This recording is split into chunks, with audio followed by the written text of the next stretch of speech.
And welcome back to Club Conversations, Season 2, Episode 22. In today's episode, we're zooming in on local marketing strategies, which are the tried and true methods that help businesses stand out in their communities. Whether you're running a small coffee shop, a real estate agency, landscaping business, this episode is going to be packed with actionable insights to build strong local connections and drive meaningful results. I can't talk today.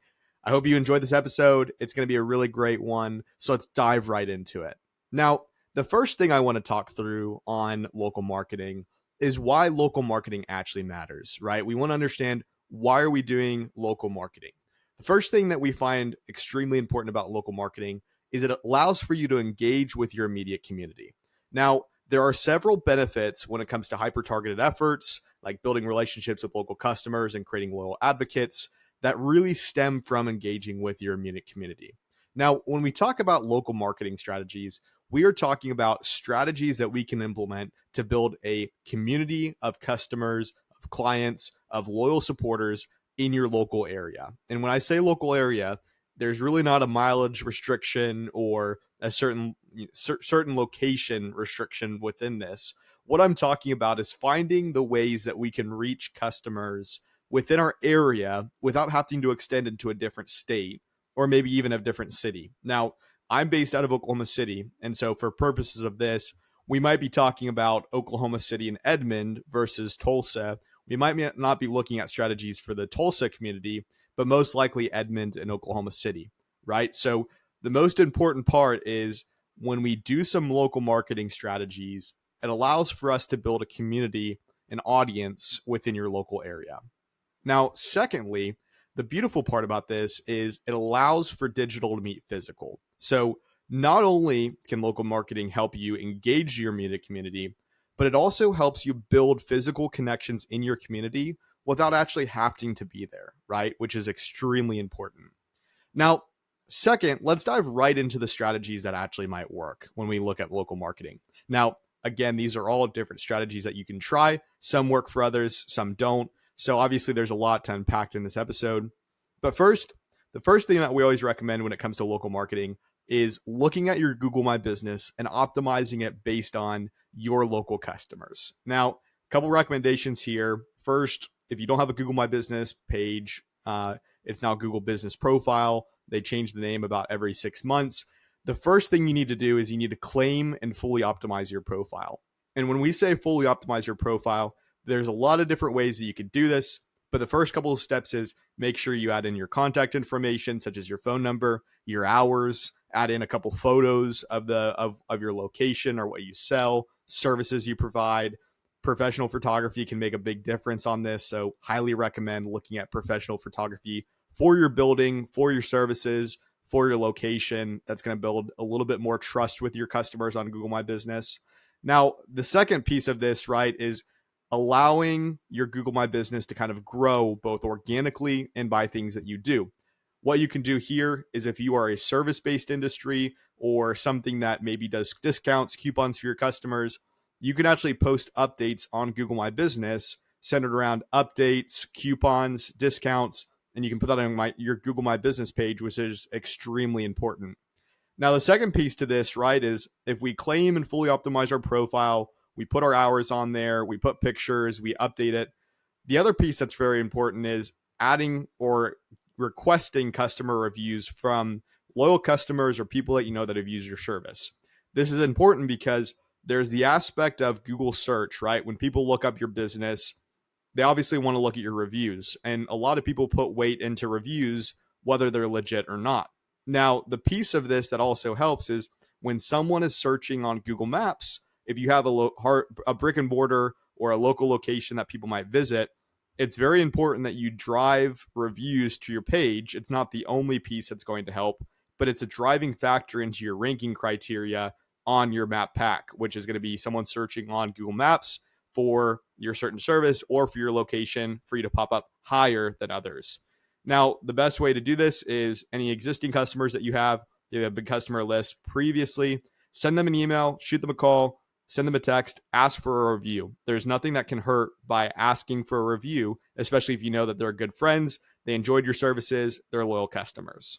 Now, there is some people that there's some people that say that you need to create Google My Business pages for each location that you serve if you're a service-based business.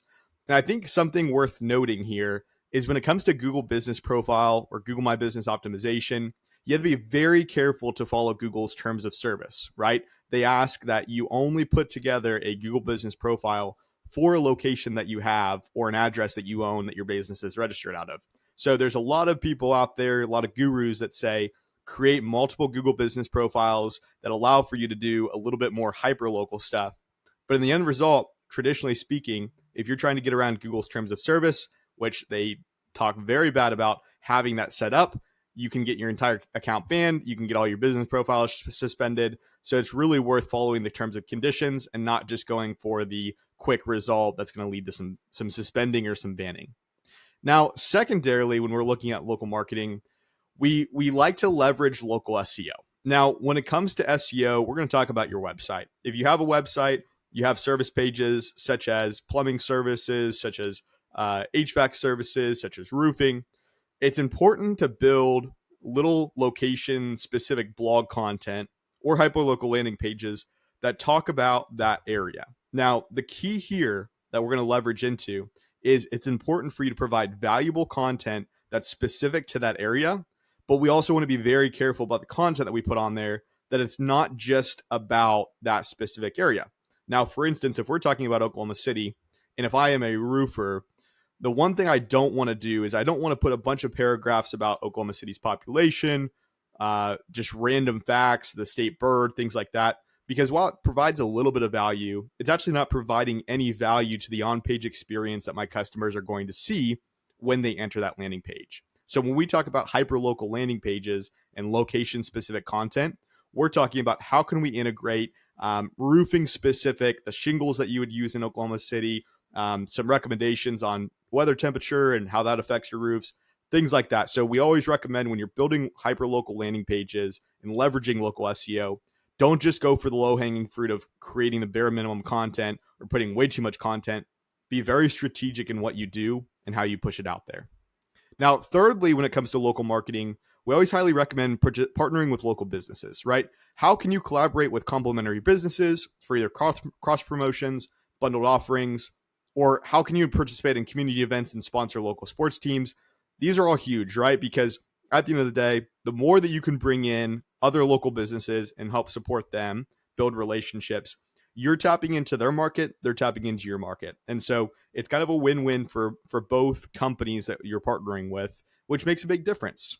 Now, fourth, we're going to look at using social media for the local audience. Now, we always recommend this for some of our local clients that are a little bit more engaged in the community. So you can use Facebook and Instagram to promote neighborhood events. Hashtags are not as relevant, but we always want to recommend engage with location-based hashtags such as Oklahoma City, hashtag Oklahoma City Eats. Things like that can drive a little bit of incremental traffic. And thirdly, there's a big trend of sharing user-generated content that features your business. This is huge that I think a lot of small businesses, especially locally, are not taking advantage of. If someone is posting your business on their story, tagging you, you need to make sure you repost that so that they feel like they're being recognized for their content they're creating. And you're showing that local people are visiting your restaurant, which is very important. Now, fifth, the piece here that's a little bit more traditional, it's not as digital, but it can be effective to some extent, is traditional marketing techniques such as flyers, postcards, and local newspaper ads. They might seem old school, I know, but sometimes they can be extremely effective in tight-knit communities. Sometimes banners and billboards and high-traffic local areas can work, but it's very important to be very strategic and specific on the intent of the traditional marketing techniques that you're using, what you're pushing on it, what offer you're providing, what value, and how you're communicating that value. I know a lot of people do billboards. They might put up some brand awareness type billboard campaigns. And at the end of the day, their money is most likely better spent on Facebook. Brand awareness ads because it's cheaper, it's more effective, more agile. But if you have a very specific type of campaign that you want to push on billboards, or you have a great discount that you want to offer through a postcard, send it out. Do it. Try it. See what works, what doesn't. Marketing is about testing and understanding what works and what doesn't for your business. Sometimes things work for someone else's business that won't work for your business. And sometimes things don't work for someone else's business that work for you, which is very important. Now, the last recommendation here that we have that for some strategies that actually might work for local marketing is community engagement, right? So how can we host free workshops, Q&A sessions, live events? Can we sponsor a charity event? Maybe we organize a neighborhood cleanup. What ways can we be involved in the community and engage, showing them that we're giving back? I think something that a lot of small local businesses forget about is we ask for support from our community, and we sometimes forget to provide that support back into the community. There's a lot of instances where, very specific business owners have received a lot of support resources from the local community. And when that local community needs support from that small business in times of need, that small business forgets about them or doesn't provide the support that they want. And that local community feels ostracized. They don't feel wanted or needed, which they've supported that local business. And now on the flip side, that's not being received back. So it's a very important cycle to make sure that you are providing community engagement, giving back to the community that is always giving back to you. Now, there's a couple tools that we recommend when it comes to streamlining local marketing, right? So first off, Google Ads location targeting allows for you to narrow your focus on specific zip codes, radiuses. Same thing with Facebook ads, right? You can use the ad buying tools to provide some very localized marketing and very specific when it comes to zip codes, demographic, radiuses that allow for you to target people in those specific communities, which is extremely huge. Now, secondly, sometimes this works, sometimes it doesn't. We've seen iffy results on both ends. We recommend looking at Nextdoor because it's a great platform to engage with neighborhoods directly. Some neighborhoods are a little bit more engaged versus others, but at the end of the day, Nextdoor provides a really good platform for you to reach your local community and engage with them in a different platform outside of just Facebook and Google. Now, thirdly, there's things such as geofencing ads, right? So when people might visit specific areas or their car enters somewhere, or they walk somewhere, you can actually use geofencing ads to reach your audience in specific areas that you might want to reach that make a big difference. Now, fourthly, I don't know if that's a word, fourthly, but lastly, I guess, the biggest recommendation we have for streamlining local marketing is actually working with local influencers. We know influencers have become a bigger thing over the years. It's kind of gone up and down trend-wise. But something that we always forget about is there is a big disconnect between our business and our customers sometimes. And we need someone to bridge that gap for us and make us seem a little bit more like the customers, right? So that's where local influencers, micro influencers, mid-size influencers can help promote your business authentically, whether it's through user-generated content, whether it's providing them a space to come, give them a little bit of free food or free product, paying them, whatever that looks like, to help drive a little bit more engagement and kind of provide a win-win for those influencers and for your business. Now, how do we measure success in local marketing? Because that's a big step, right? We've done the strategies, we've streamlined things, we've focused on community, but how do we actually measure success? First, we need to track local keywords in SEO reports. If you're using tools like Moz or Ahrefs, if you're using Bright Local, there's some really great tools out there that actually track your local keywords and report back on where you're ranking, what position you're at, provides a lot of clarity on that front. Now, if you're wanting to use tools that are not paid, Google Search Console is a great tool for this to understand exactly real time from data from Google. And the beautiful part is, as of the recording of this episode, they actually just launched 24-hour reporting. So you can look at the past 24 hours, how your website is performing, where you're ranking, which is incredibly important and essential. You can use free tools like Google Search Console that come directly from Google to understand what keywords you're ranking for, what position you're at, what impressions, what clicks you're getting from that search, and how you can, and that can inform you on how you can build a better strategy on your website. Now, second, Google Business Profile, Google My Business, they actually have an analytics side. So you can actually look at clicks, calls, direction requests, website visits. It's very vital to understand exactly how much visibility you're getting on Google from both map and from search, and understand how your customers are using that to inform their buying decisions, which makes a big difference. Now, thirdly, I don't know if thirdly is a word now either. So third, we need to look at engagement rates, right? So again, organic social media is a little bit tough to uncover, to understand what's going on, to get in the right algorithm. But we need to look at social media metrics like comments, shares, and likes, because this allows for us to see are people actually getting the content that we're delivering out there? Are we missing the mark? Are they enjoying this, right? Because if our views are down or our engagement's down, either means that we're not getting out to the right people, our content is not being pushed out, or we're not putting out relevant content that our audience wants to see. Now, if our engagement's a little bit higher, and let's say our engagement's a little bit lower, less shares, less likes, maybe not no comments over the past couple of things, but we're getting our views up, that traditionally means that we're not resonating somewhere with our audience, which is a big thing. Now, the fourth thing that we're going to look at, I didn't use fourthly, which is a big step for me. We always like to look at in-store traffic. So sometimes there's foot traffic counters that you can use, QR codes that you can have customers scan for discounts, understanding where they're coming from.